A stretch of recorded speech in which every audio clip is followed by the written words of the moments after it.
Scammers don't need to hack your bank account. They just wait for you to choose the unsafe payment option. Online shopping is convenient, fast, and often cheaper, but the payment step is where most of people accidentally expose themselves to risk. The method you choose can decide whether your money is protected or whether a scammer can take advantage of you. So today we're breaking down the safest and the least safe payments methods. Hi, my name is Joanna and this is Webshop Savvy, where we talk about online shopping done safely and confidently. In last episode, I showed you very quickly how to assess whether a webshop is trustworthy. Now we'll focus on payment choice, which in fact is your last line of defense. When we shop online, we make a lot of decisions in the whole process of purchasing. So we have to find the shop where we want to purchase, we have to find the product that we want to buy, we look through all of the specifications and product descriptions, we compare the prices, we rationalize the price to make ourselves convinced that it's a really good bargain, and then we get to finalize, to check out and to choose the payment option. Our brain is already tired at the time, so all we just want to do is to finalize that transaction. Scammers know that and they take advantage of you. That's why it's very important to look at all payment methods that are available and choose the right one, or do not end the transaction. Unlike the traditional stores where you either pay by just pulling out the cash or with a contactless credit card, in online stores you have much more options. What you need to learn is, does the shop see your credit card details? Is there buyer protection? And can the payment be reversed or disputed?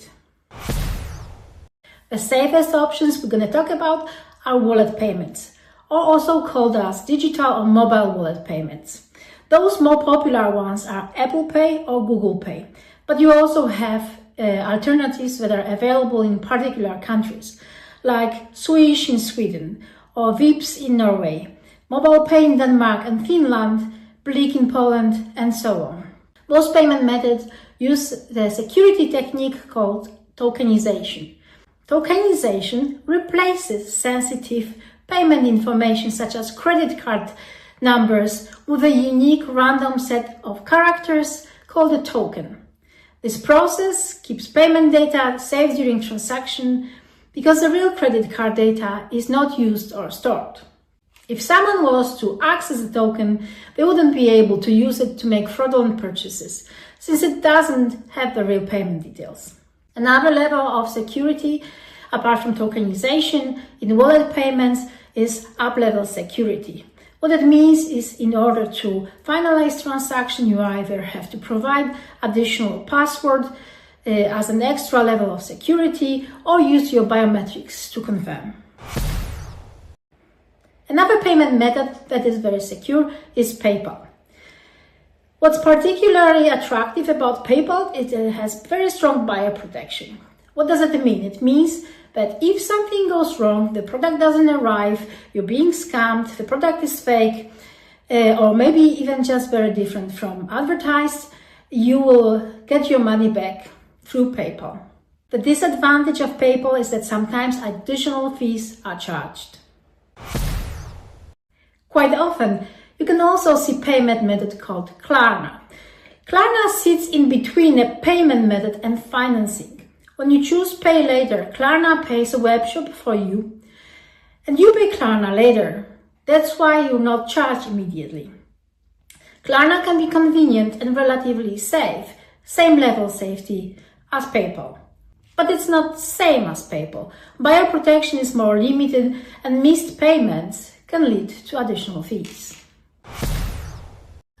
Now let's talk about credit cards. Credit cards are relatively safe, although when you pay online store with credit card, they can see all your credit card details.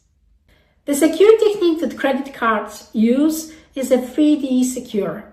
It's an extra approval step when paying by card.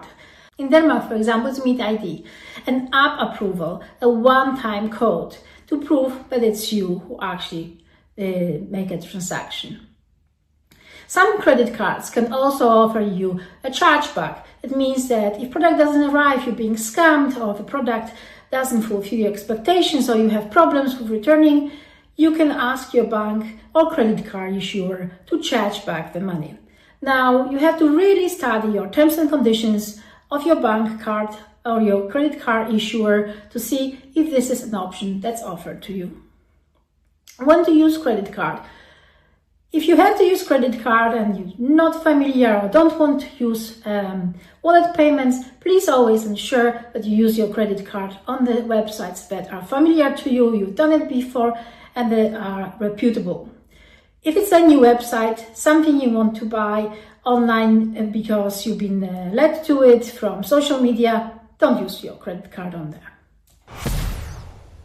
Now let's talk about the big red flag in payment methods. Bank transfer.